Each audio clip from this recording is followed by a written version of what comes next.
Kaya nga po kalokohan itong ginagawa ni Marcos Jr. na ginagamit yung Taiwan issue para siya'y suportahan ng mga Amerikano. Dahil alam niyang wala na siyang suporta sa sambayan ng Pilipino. At siyempre, nawalan ng suporta ang sambayan ng Pilipino sa kanya dahil siya ay vangag, unang-una. Dahil siya ay mahilig sa tubig.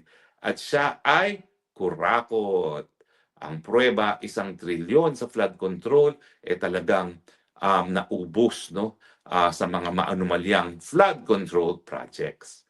Now, kung paniniwalaan pa natin si Zaldico, 52 billion in infrastructure funds ang linamon ni Marcos Jr. Ano, saan naman dadali niya ganyan karaming pera? Yun yung sinasabi ni Zaldico na nagpabili pa ng bahay sa Tamarind Street, sa Forbes Park, para imbakan lamang ng pera. Kasi nga, 52 billion, ang daming pera nun.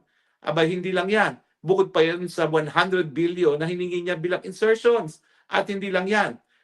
Ang balita ko pa, sa ibang source naman, yung kabuuan ng mga confidential funds na dati-dati mga malagit kumulang 5 billion at ngayon ay 12 billion, pinepera rin yan. Walang pinaglalaanan yan na nakikinabang ang taong bayan. Yan ay pinepera lang nila.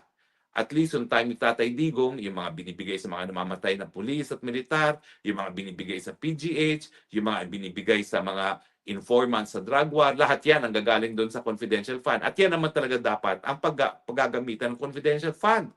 Pero ang aking informante recently said, lahat kabuuan ng confidential fund ni Marcos Bangag Jr. ay pinipera nila, samantalang hindi nila tinitigilan si Inday Sara dahil lamang sa kakaunting 125 billion na confidential fund na malinaw naman ginamit din ni Inday Sara laban dun sa mga nangungurakot ng pera, lalong-lalo na laban dun kay Zaldico dahil ginamit niya yan para makakuha ng impormasyon doon sa maanumalyang laptop project na di umano ay talagang dinaan sa kumpanya ni Zaldico.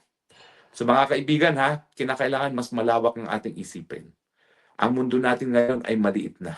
At ang kada galaw ng mga bansa na talaga namang may malakas na impluensya sa daigdig ngayon at nangunguna na dyan ang China at ang bansang Estados Unidos ay nakakaapekto sa ating pang-araw-araw na buhay.